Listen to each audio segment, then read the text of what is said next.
it's probably a color coded kind of thing, where as soon as it hits green, you know that your frequency is correct. Okay, so either you're too low and it'll be to the left of that middle point, or if it's too high, it'll be to the right of that middle point. So if you do have that tuner, you'll go ahead and turn that on. And sometimes folks buy a brand new tuner and they don't know to take off that little plastic sheath that covers the battery. Okay, so that's why you can't get your tuner to work. Don't bring it back to the music store. Just take that little cover off and then see if the plastic is still on it. Okay, so let's start with a G.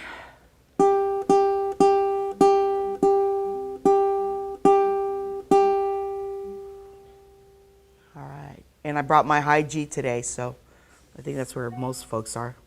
All right, the next note is C. That's a low register C.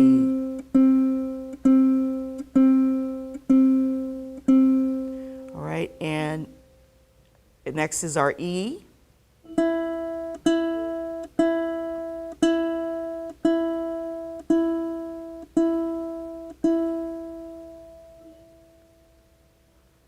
Hey there. Okay, here is A.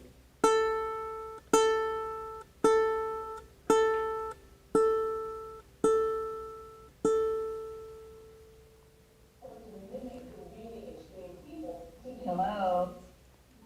Hi there. All right. Okay. So we're tuning up here, folks. So we'll do that again. We'll start again on string 4 for our G. All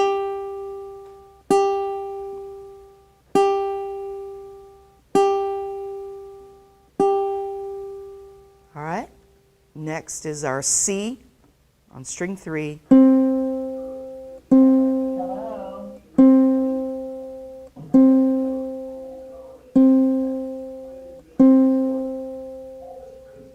All right. Next is our E, string 2.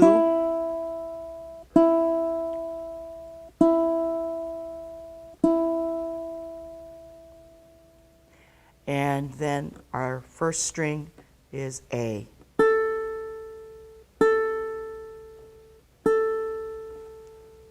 Now, it's a real good idea when you're tuning and you think you got everything lined up, strum. Get used to hearing that. Okay, I'm gonna show you why that's really important. Okay, when you hear that dissonance, you know something's amiss and you've got to make some adjustments. Now, when you do tune, do not be afraid to turn your tuning keys, okay? These strings are meant for not necessarily abuse, but kind of rough treatment. So don't be timid when you are trying to make your adjustment. Also, it's very important as you are tuning up. I'm gonna alter my tuning a little.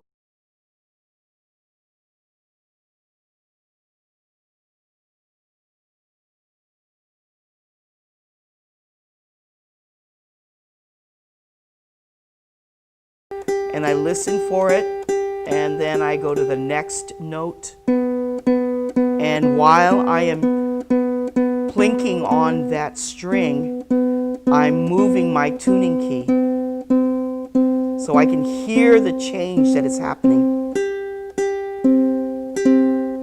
Okay? And then I try to listen to it, listen to the string that I just tuned, try to listen to it along with the string just above it. Okay, so I'm now strumming with my thumb on these two strings. Okay, and the next one, that's a little flat. So I'm gonna bring that up, plinking at the same time that I'm using my left hand to move my tuning key. Okay, now I can listen to all three notes, G, C, E. Okay, and the last one, of course, is the A. Let me make that high. Okay, when it's sharp that way, we need to bring it down. Okay, what if I overshoot that? It still doesn't sound right, so you know you got to bring it up. Now it's flat. So if your ukulele teacher or your fellow players say, hey, you're a little flat, then you know to bring it up. Or if they say, hey, you're really sharp, bring it down, okay? Say that again? Okay. Okay, we're good, right? Everybody okay there? Thank you. We've got a 2-minute video that we're going to insert here before we get started. Take it away, Ted.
I forgot, I can't see their name. It's so small.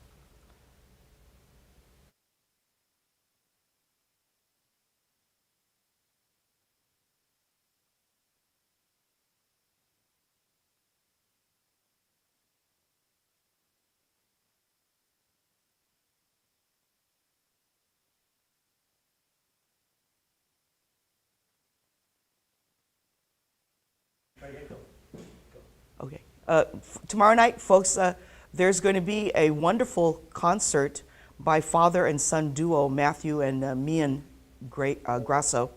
They're out of Davis. They're professional musicians. And they're called Duo 7 because they specialize in 7-string classical guitars. We're seeing more and more 7-string classical guitars being played nowadays. And they may even bring on board their 14-string guitars. 14-string because it's got a double headstock. So they've got droning strings. It's really a very beautiful thing to hear. There are even, just so you know, there are even these kinds of harp, they're called harp guitars, and harp ukuleles. They have them in ukuleles as well. So please enjoy yourselves tomorrow night with a wonderful concert by the Grasso father and son group, Duo 7. Okay, so let's get started here. I first want to review what we did last week, okay? And keeping in mind that we've got a number of beginners here who are very unfamiliar with forming chords, strumming them. So I hope you all had a chance to enjoy the lava video. whatever was posted had to be taken down. So if you want to continue listening to it, of course, YouTube is going to allow you to do a search for that video on your own. All you got to do is just punch in for the search bar, lava. There's also ukulele. There's an ukulele, I think they call it a tutorial, but anything you just put in lava ukulele, so that it will display, of course, the video along with the lyrics. I've not found too many that show the chords, but they're out there, so they may be able to assist you. Okay. All right. So I wanted to just review real quick what we covered, and if there are any questions, if you could just shake your hand, and Ted will bring you on board. Okay. Could you all mute too, please? And if you can, turn your camera on. I know some folks have difficulties turning on their camera without losing their connection or ruining their audio. But please turn off your mics. Okay, great. All right, so we talked about the strings. We talked about tuning, right? Strings are counted from the bottom up. 1, 2, 3, 4. When we tune from the top down. G, C, E, A, right? We've got our tuning keys. We've got our nut. We've got our frets, however many frets you got on your particular ukulele. And these markers here are what delineate our frets. So we do count our fingers. We have 1 thumb, 4 fingers, all right? So finger 1, the rule, it's not a hard and fast rule, but it's one to help you orient your fingers correctly. String 1, fret 1, I should say. Fret 1, finger 1. Fret 2, finger 2. Fret 3, finger 3. And then, of course, you have 4. But this is kind of like a free moving digit, okay? Thumb placement in the back, okay? Some folks have different sized, well, we all have different sized hands. Can't all be the same. But a safe rule for a home position when you're starting out is the thumb resting behind fret 2. If it goes close to fret 1, that's okay. It's near the fret marker, that's cool. Okay? But make sure that the pad of your thumb is kind of resting on the top of the arc that is behind your ukulele. Okay? So here's your arc right here in the middle. So if your thumb is a little bit above that, a little to the north of that, and hang it there. Okay? So you should be able to hang your hand from that thumb. All right? And then the thumb is going to be really around behind strings 2 and 3. Okay? Your thumb to be.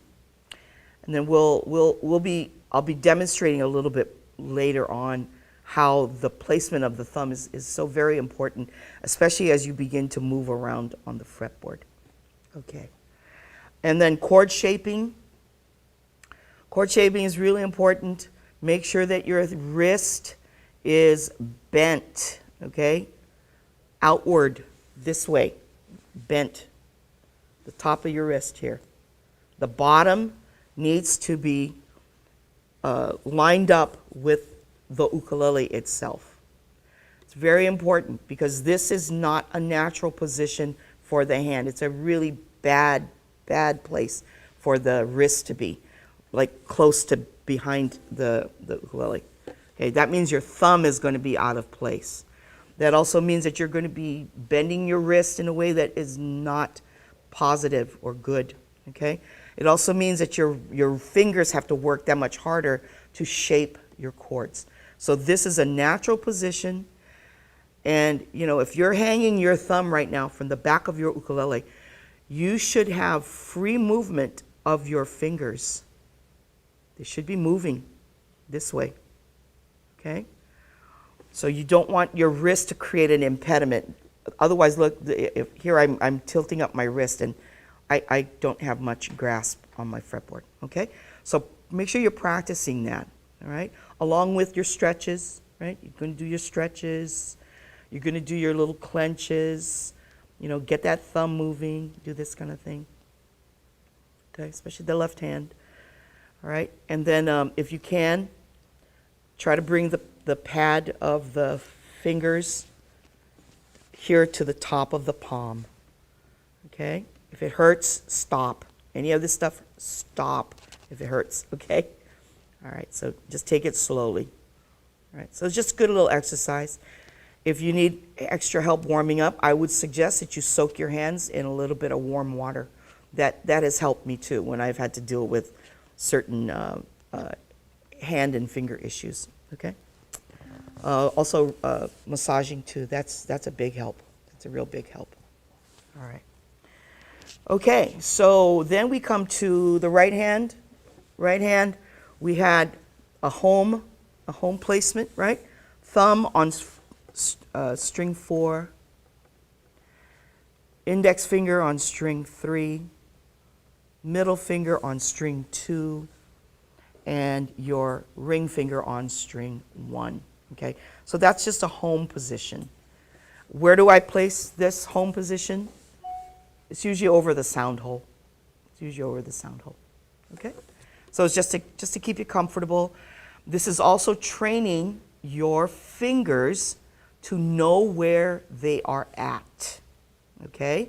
So if I have this movement of my fingers and I'm using only my wrist to deliver my fingers to my strings, I should be able to always land on the designated strings.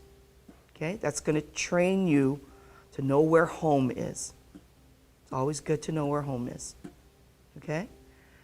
Does it mean you're always going to be using the same digits to get onto these strings? No. This is about a home position. Okay? That's just to get you started. All right. So when it comes to strumming, there are many different ways to approach this, right? I tend to use my index finger, okay? But I also tuck in my fingers, the fingers that are not in play, I tuck them in. My thumb is used as a rudder, basically. It kind of stabilizes the hand.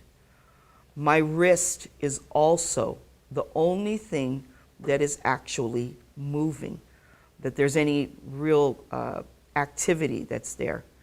If this part of my arm is moving, it's because the muscle is moving through the wrist's motions, okay?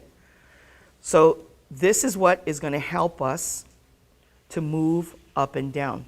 The forearm is tucked here at the butt of your ukulele, okay?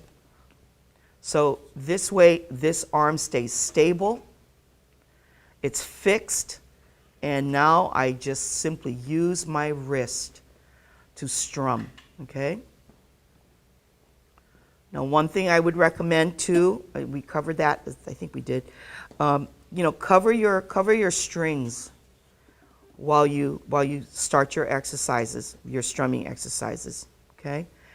And then you can start strumming. So you get a percussive feel of your instrument. That's the beauty of the ukulele, because it can cover a lot of ground. It can actually mimic a number of different instruments, okay? Stringed instruments, percussion, obviously, okay? If you have a low G, you can actually effect a walking bass sound as well, okay? So make sure that it's your wrist. You're not tiring out your hand by doing this, okay? Not good.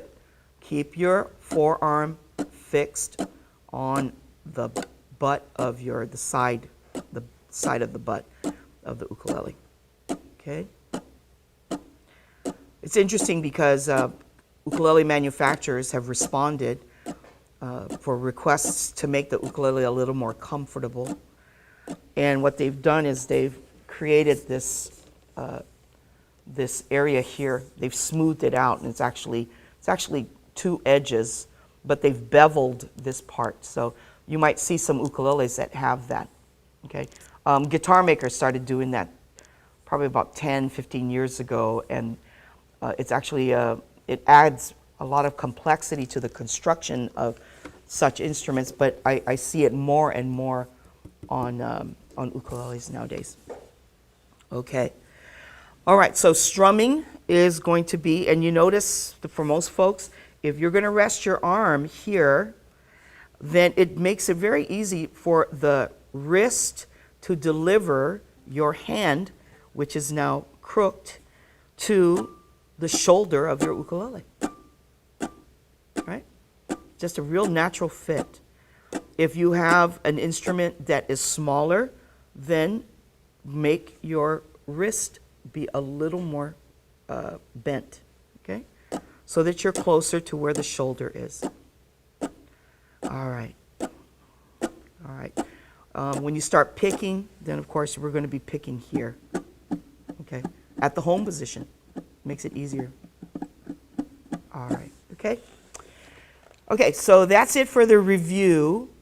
And now let's get on to the song Lava. And this is by no means any kind of replication of the original video. All right, so the first thing that we have noted on the sheet itself, did everybody download version 1.1? I hope so, because that's the one that should be in play for you, because that one has the correction. And I only had one person say that they found the error. I think it was Carol who said that. But she kind of cheated. She had her son do it for her, either her son or her grandson. And there were actually two errors, you know. But it was, unfortunately, her son didn't identify the right one. But that's okay. We'll go over that later. Okay. So the first thing is the strum pattern, right? It's the strum pattern.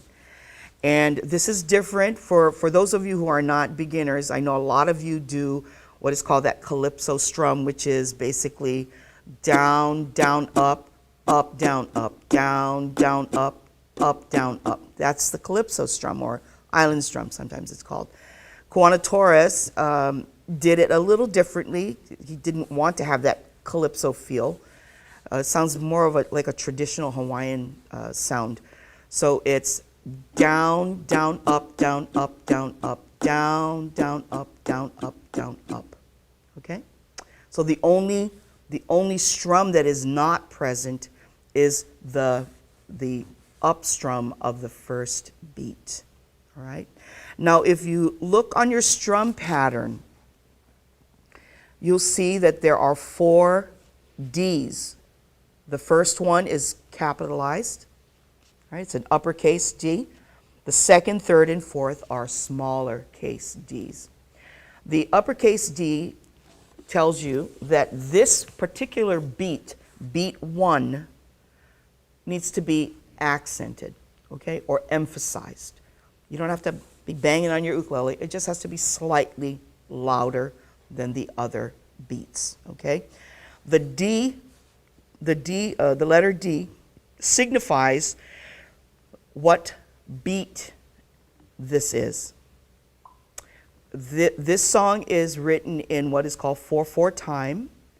That means there are 4 quarter beats in each measure, okay? Contained within this particular strum pattern are what we would say are 1/8 beats. We literally take the 4 beats and we divide them in 2. So that's where the U, the letter U, is signified there, okay? So how we count out these beats, and these are called 1/8 beats, 1/8, like the number 8, 1/8 beats, versus quarter beats, okay? So how we count them is 1 and 2 and 3 and 4 and, okay? So that's what the up strum means. That's it. The letter U means up, an up strum, okay? So we've got down strums on the numbered beats, 1, and then an up strum following the numbered beats, moving to the next numbered beat. So if we say we don't play the up strum on the upbeat of 1, that means we're not playing it. Just like this schematic shows you, it's not being played. Okay? On all the other beats, 2, 3, and 4, each is accompanied by an upbeat, right? So 1 has no upbeat. 1, 2, and 3, and 4, and 1, 2, and 3, and 4, and 1. Okay? So there's a little bit of a rest that's in there. Now, another important aspect of strumming, it is not necessary for you to make these giant, and I'm just using my wrist, okay? No need for you to make these giant moves on your strum, okay? Your wrist is here to actually, it kind of controls what's happening. It even controls where the finger that you're using for strumming, where it's delivered. So every time you make a strum downward or upward, you have to recover from that movement, okay?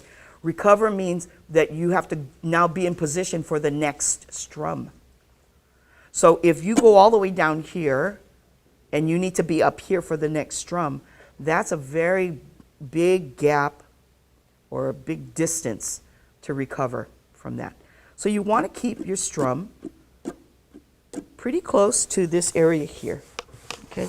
Just around here. No need to go past it, okay?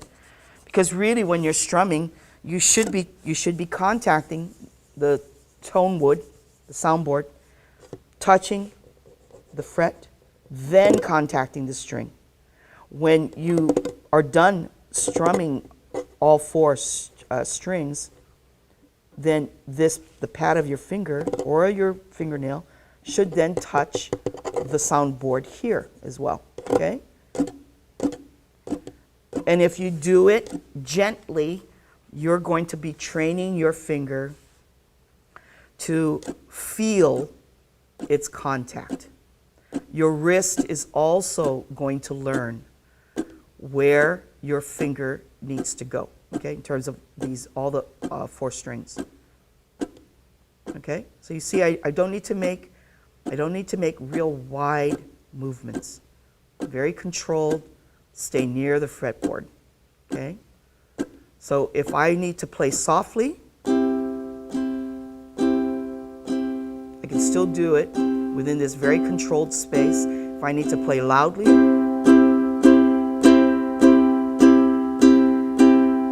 okay, I don't have to increase the space, not at all, okay? It's the force of the wrist and its delivery of the finger to the strings. That is what is going to create your changed dynamics. That's what we would call it. Whether you play soft or loud, those are dynamics. All right? Okay. So we have now the introduction. In Hawaii, we would call that a vamp. Okay? You never hear anybody say, give me the intro. Like, no, it's give me the vamp. All right? So that's something to remember. All right, so here we have a song that for each of these chords that are in front of you, they are assigned to play 4 strums. They're 4 quarter beats, okay? As long as they are within the bar markers, which are the vertical lines, that's 4 beats for each chord. Where it's different is when you see 2 chords within the bars.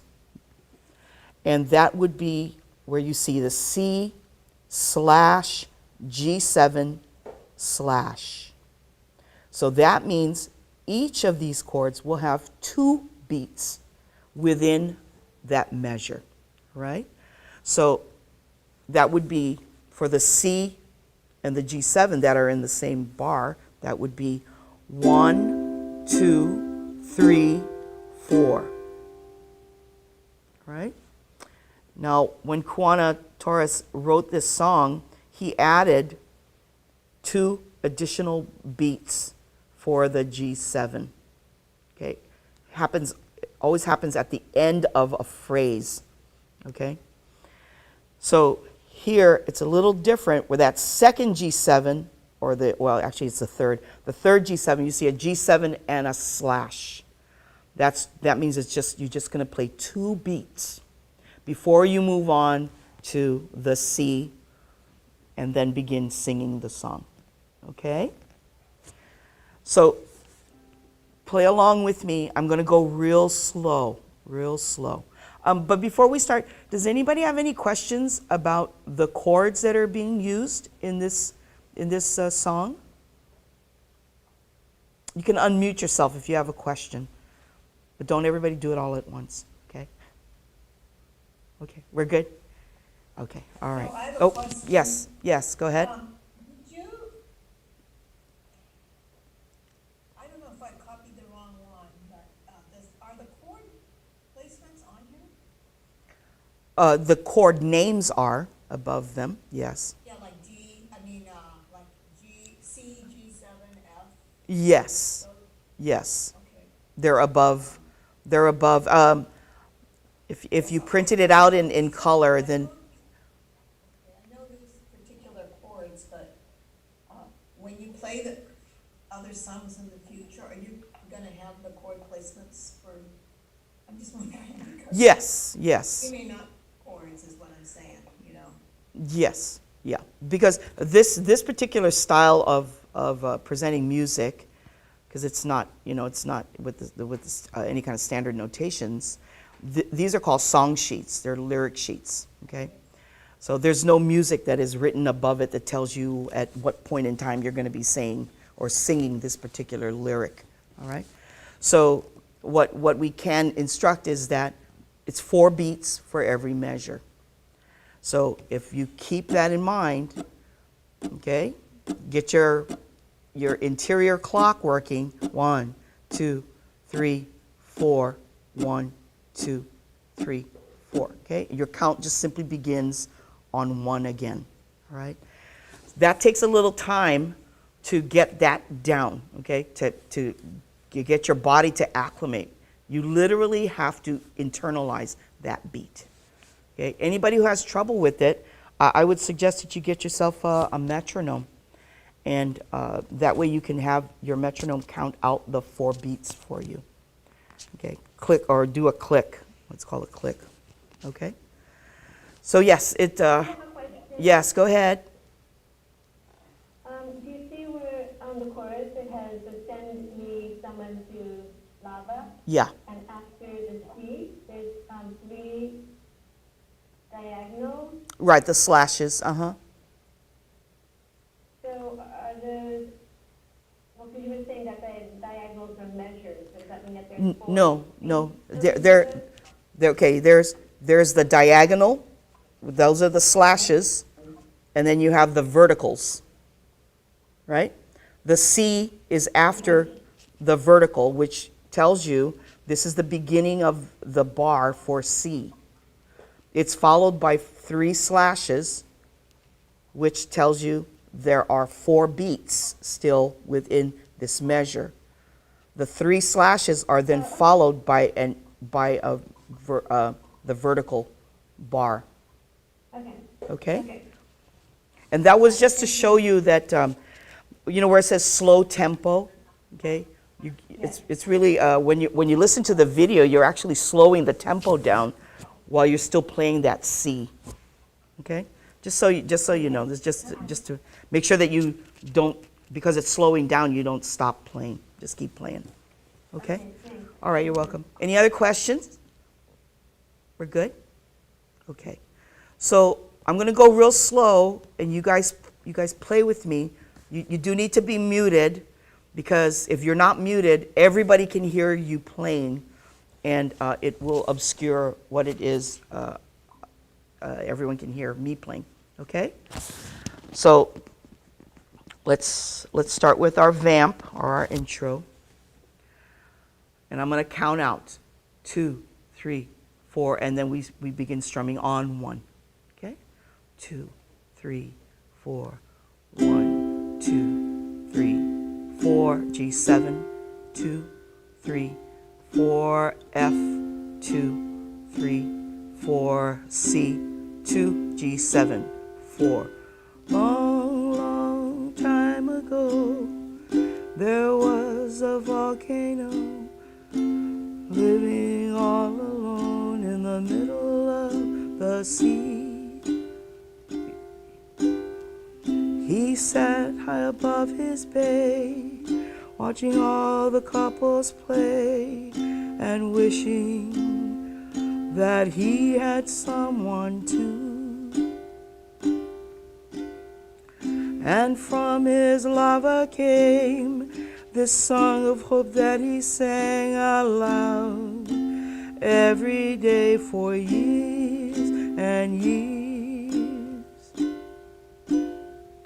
I have a dream I hope will come true, that you're here with me and I'm here with you.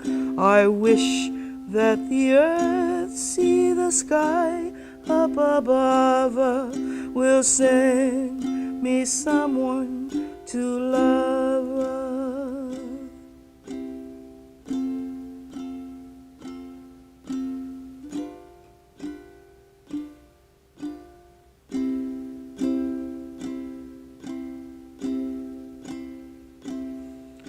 Years of singing all alone turned his lava into stone until he was on the brink of extinction. But little did he know that living in the sea below, another volcano was listening to his song. Every day she heard his tune, her lava grew and grew because she believed his song was meant for her.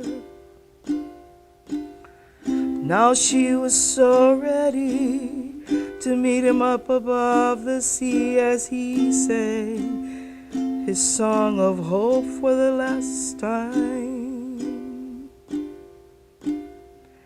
I have a dream I hope will come true, that you're here with me and I'm here with you. I wish that the earth see the sky up above, will send me someone to love. Here's the eruption. We're going to replace that with F, G7. Speeding up. Rising from the sea below stood a lovely volcano, looking all around, but she could not see him. He tried to sing to let her know that she was not there alone, but with no lava his song was all gone. He filled the sea with his tears and watched his dreams disappear as she remembered what his song meant to her. Speed it up. I have a dream I hope will come true, that you're here with me and I'm here with you. I wish that the earth see the sky up above, will send me someone to love. It's the eruption.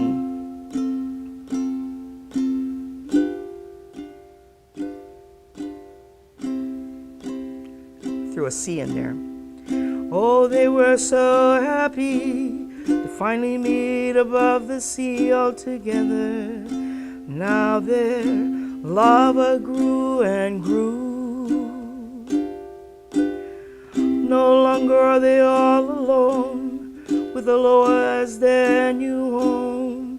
And when you visit them, this is what they sing.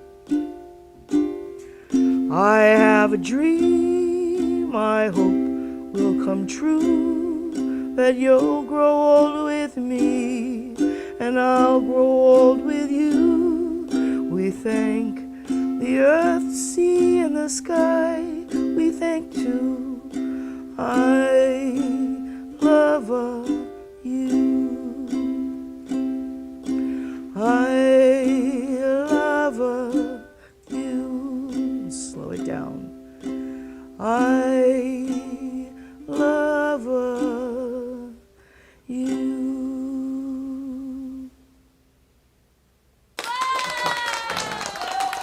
All right, very good, guys. How'd that feel? Did that feel okay? All right, that's good. All right, so I played this for your benefit, just using quarter beats, okay? I only played the down beats, if you notice, right? Nobody said anything about that. No one recognized that, okay? Okay, because to play it,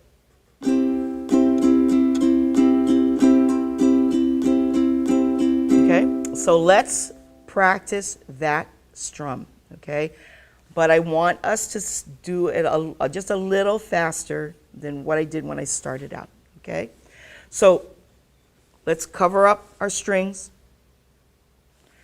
and let's get our forearms tucked onto the butt of the ukulele. Get your fingers crooked, right? You're going to be using your index finger for now. I'm going to show you some other things later, okay? Get your fingers tucked in as well. All right, and the thumb sticking up, okay? So what our beats are is down, down, up, down, up, down, up, down, down, up, down, up, down, up, down, down, up, down, up, down, up, down, down, up, down, up, down, up, down, okay? Let's run through that real quick. Down, down, up, down, up, down, up, down, down, up, down, up, down, up, down, down, up, down, up, down, up, down. Let's look at the vamp, or that intro, with the starting with C. Down, down, up, down, up, down, up. Yeah? Down, down, up, down, up, down, up. Down, down, up, down, up, down, up, down, down, up, down, up, down, up, down, down, up, down, up, down, up, down, down, up, down, up, down, up, down, down, up, down, up, down, up, down. Very good. Okay, let's move on to the G7. Down, down, up, down, up, down, up, down, down, up, down, up, down, up, down, down, up, down, up, down, up, down, down, up, down, up, down, up, down, down, up, down, up, down, up, down. Okay, then let's go to the F. Remember now, your index finger is already there on the F note, right? Fret 1 of string 2, right? Release that G7, and let's go to the F. Down, down, up, down, up, down, up, down, down, up, down, up, down, up, down, down, up, down, up, down, up, down, down, up, down, up, down, up, down, down, up, down, up, down. Okay?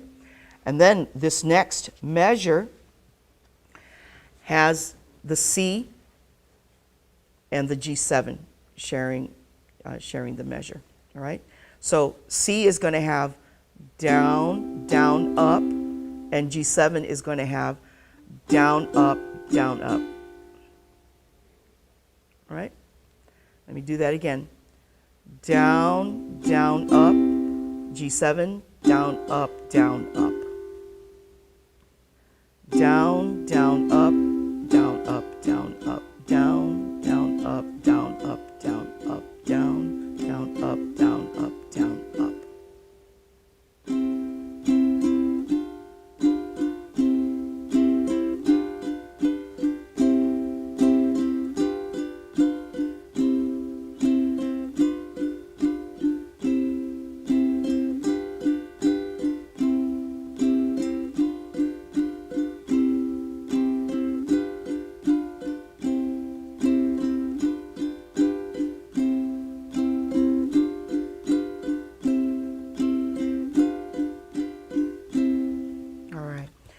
and then we have, following that measure, we've got a G7 that's played only for 2 beats.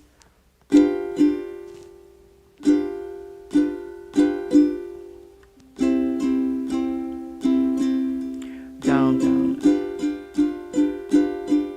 Okay, so you just want to continue the down up for that extra G7 that Kawana threw in there.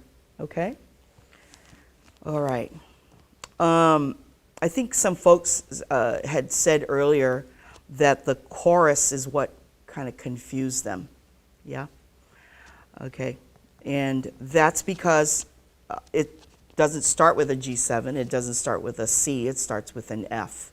All right. And that is how the chorus is distinguished from the vamp. It's also distinguished from the verse, any of the verses themselves. Okay. So let's practice the first verse, and then we'll move into the chorus. Okay. Any questions so far? Everybody okay? Yes. I see somebody has a question. Yeah, on the last line of the chorus, for lava, and then there's slash, slash, slash, are Yeah. those rests? No, they're not rests. I want you to strum them, but this is where the slowing of the tempo begins, okay? So I wanted to make sure that you still played all 4 beats, but you begin slowing down, okay? Just because you're slowing down doesn't mean you can, stop playing certain beats, okay? But on those 4 beats, are we doing the down, down, up, down, up, down, up? Yes, you're still doing that. We don't have enough room, to go put all the notations, like it's Right. crazy. Okay, somebody else has a question, go ahead.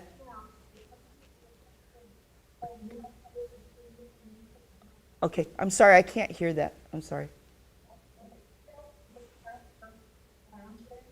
Where your left fingers? Are they not on the ukulele? Your left fingers, you said?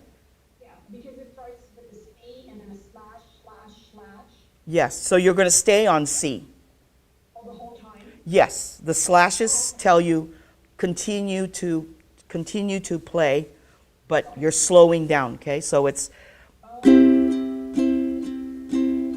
okay, so you're still doing that. And by the time you get to that F, you found the right tempo for that slowing down. Okay. Yeah, thank you. Okay. Everybody else good? Okay. So you ready to go through the song one more time? I think we have time for that. Okay. And I'm not going to do it at the regular tempo, not at the video tempo. All right. So let's do this now using the correct strum pattern. So everybody knows it's 4 beats, right? Except for the extra G7 that's thrown in there. All right. So let's start with the vamp C.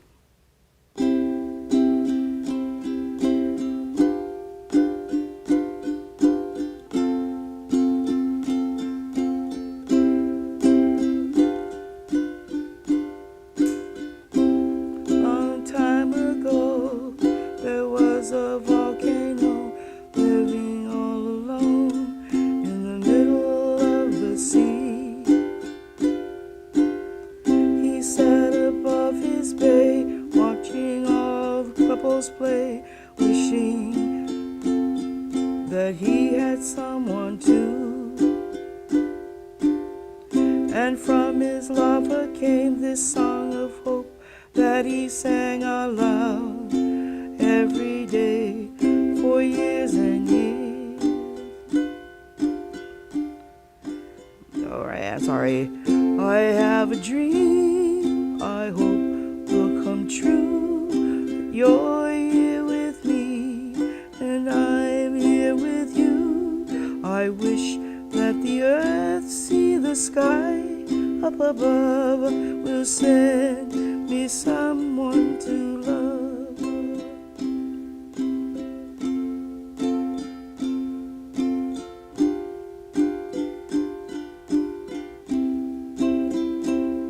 Speeding up.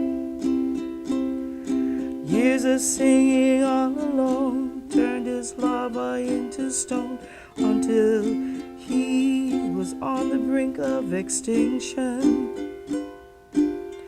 But little did he know that living in the sea below, another volcano was listening to his song. I'm sorry. 1, 2. I lost my place. Every day he heard his tune. Her lava grew and grew because she believed his song was meant for her. Now she was so ready to meet him up above the sea as he sang his song of hope for the very last time.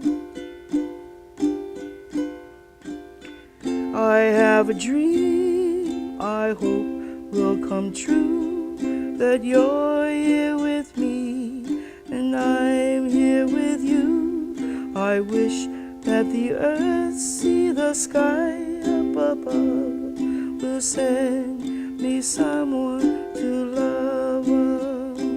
Eruption.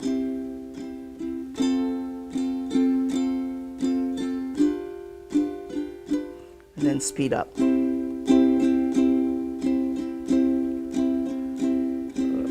Rising from the sea below stood a lovely volcano, looking all around, but she could not see him.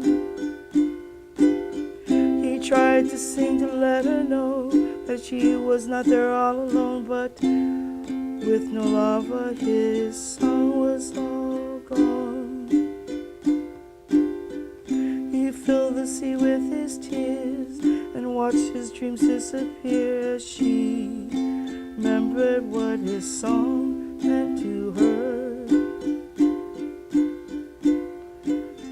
I have a dream I hope will come true, that you're here with me and I'm here with you. I wish that the earth see the sky up above, will send me someone to love. Eruption.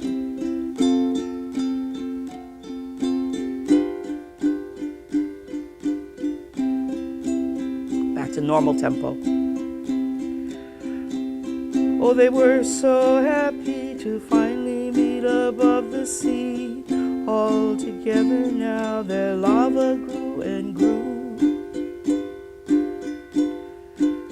No longer are they all alone, with aloha as their new home. And when you visit them, this is what they sing.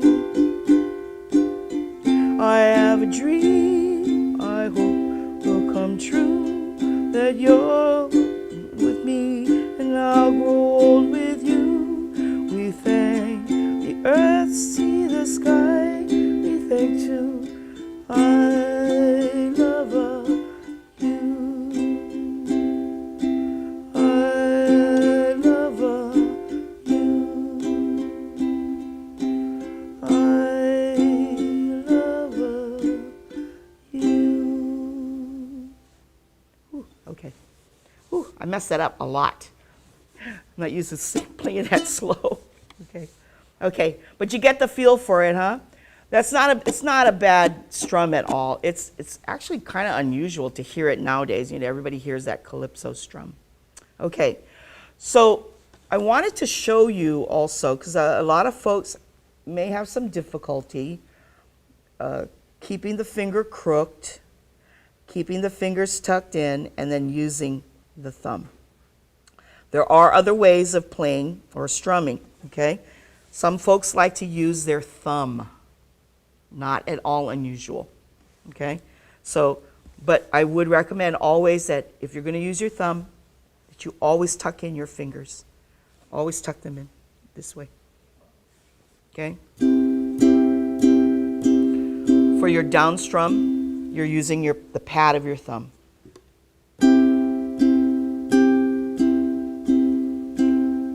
Now, I want you to notice something too. When I use my index finger, my wrist is relatively stable above the sound hole, directly above the sound hole. When I use my thumb, because my thumb is that much further away from my index finger, I have to lower my wrist. So it's really just below the middle of the sound hole. This does not require that much wrist movement. You see how when we're using our index finger, we're doing this? When it comes to the thumb, there's less wrist movement. There's more thumb movement. A lot of the movement is going to be isolated to this area here above the wrist. Some folks don't like, some folks have soft fingernails, so they won't do that. They won't use the index finger, they'll use the thumb instead. It's also still a good idea, right, to contact the soundboard and the fret or the neck. And then when you come to the bottom, you still come into contact with the soundboard. Okay, so let's do eighth strums. 1 and 2 and 3 and 4 and, okay? The and, or the upbeat, is done with a combination of the thumb and the side of the finger, or the thumb, sorry. It's more like the edge of the pad, okay? And you notice my thumb coming up is more like a flick. It's more like a flick. Very little wrist movement.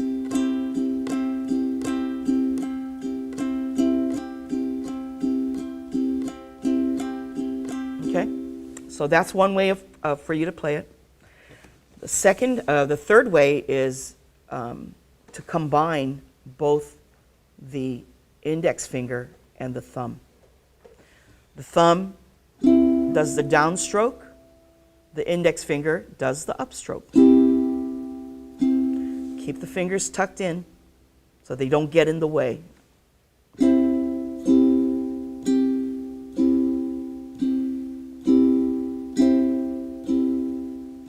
Okay, so there's different wrist activity that's happening when you do it this way.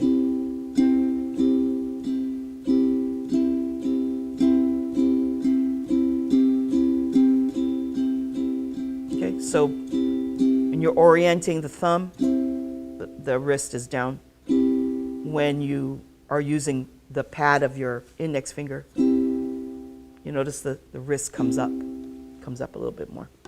So these are all natural positions for this particular type of strum.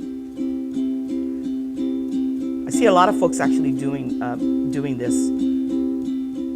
Okay, 1 and 2 and 3 and 4 and down, up, down, up, down, up, down, up, down, up, down, up, down, up, down, up. Okay, any questions? Any questions about that? Okay, I don't see any questions. All right. All right, now I also wanted to cover with this the need for you to keep your beat, right? Just keep your beat. And where you can develop your abilities to keep your beat is going to be practicing it this way, okay? If a song required there to be only one strum in a measure, that would actually say that that's a whole beat, okay? But it's still 1, 2, 3, 4. 1, 2, 3, 4. 1, 2, 3, 4. 1, 2, 3, 4. Okay? Always implying that that's the normal pulse of the song. It's 1, 2, 3, 4. 1, 2, 3, 4. Okay? And then we have half beats, which is the beat on 1 and 3. 1, 2, 3. Okay? 1, 2, 3, 4. 1, 2, 3, 4. 1, 2, 3, 4. 1, 2, 3, 4. 1, okay? And then what we've been concentrating a lot on are the quarter beats. 1, 2, 3, 4. 1, 2, 3, 4. 1, 2, 3, 4. And then typically we are playing eighth beats. 1 and 2 and 3 and 4 and 1 and 2 and 3 and 4 and. All right.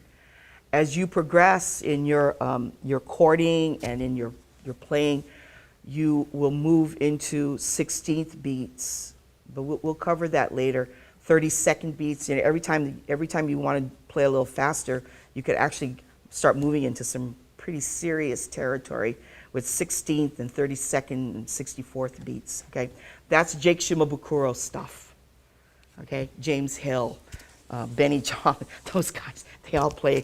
Aldrin Guerrero is another one who plays really fast. But I think the guy who plays the fastest and has probably the most wicked chops out there is probably Abe Lagrimas, because he's a huge jazz fiend, and he's also a speed fiend. So if you guys ever want to watch people doing this kind of crazy strums, definitely Jake Shimabukuro and James Hill, Aldrin Guerrero, when they're just doing their thing, you can really see them opening up. But it's all in the wrist. It's all in the wrist. Okay?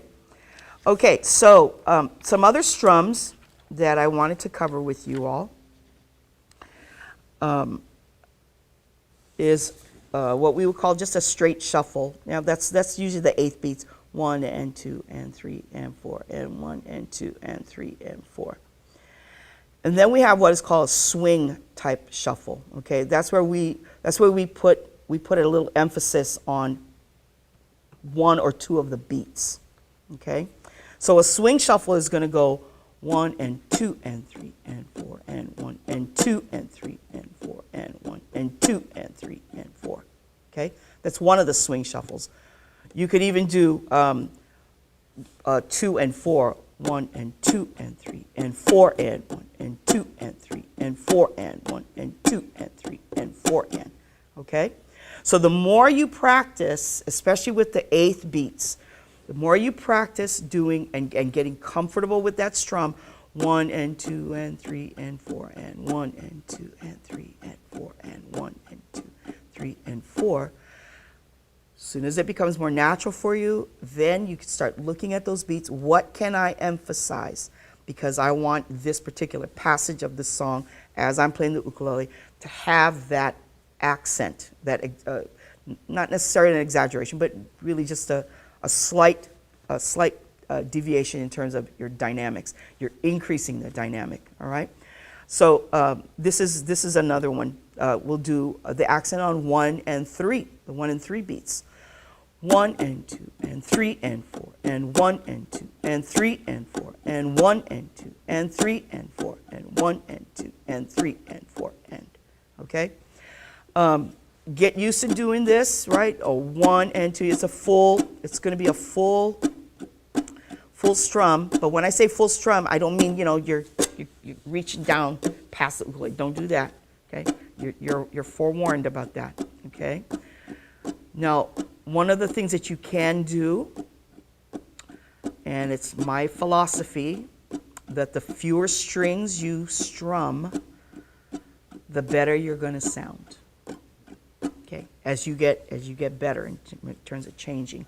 1 and 2 and 3 and 4 and 1 and 2 and 3 and 4 and.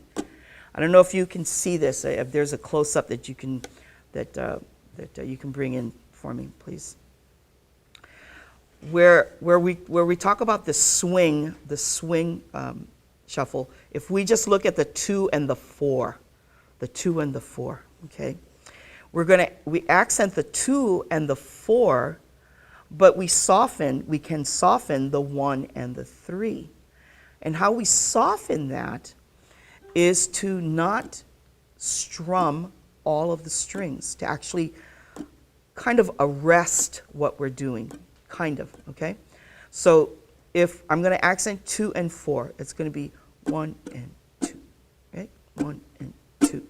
Okay, so you see the 2 has the bigger, the fuller strum. 1 and 2, 1 and. Now here's my 1. Now you see where my finger has stopped? It's stopped right here by string 2. 1 and. And even the and is picking up from string 2, not necessarily string 1. Okay? So this is going to help you to orient the wrist and where the wrist brings your finger. What string? Okay, so this is everything, right? This is 1 and 2 and 3 and 4 and 1 and 2 and 3 and 4 and. But if I want to do an accent on 2, really make it ring out. 1 and 2 and 3 and 4 and 1 and 2 and 3 and 4 and 1 and 2 and 3 and 4 and. Okay? That takes a little bit of practice. So make sure, it is in your handout too. If you printed it out in color, I did show with the swing, that swing shuffle. The accented beat is colored in red, so you can practice that. Practice that on your own. Okay, and we can cover this again. You might want to think of certain songs. I think one of the songs that might help could be 3 Little Birds. You could apply that one. 3 Little Birds. Okay, that Bob Marley song. Okay. Any questions? Any questions about this? It's not too hard, is it? Because we're still working with 8th beats. Thank God there's only 8 beats. If there were 32 beats, we'd be talking about something completely different, but it's only 8th beats. So pick the beat that you want to emphasize and then work on that. Go slowly. Try to do that percussion thing, right? That's what's going to acclimate you. You're going to hear that, because you can even hear that here. 1 and 2 and 3 and 4 and 1 and 2 and 3 and 4 and. Now here's what it sounds like. 1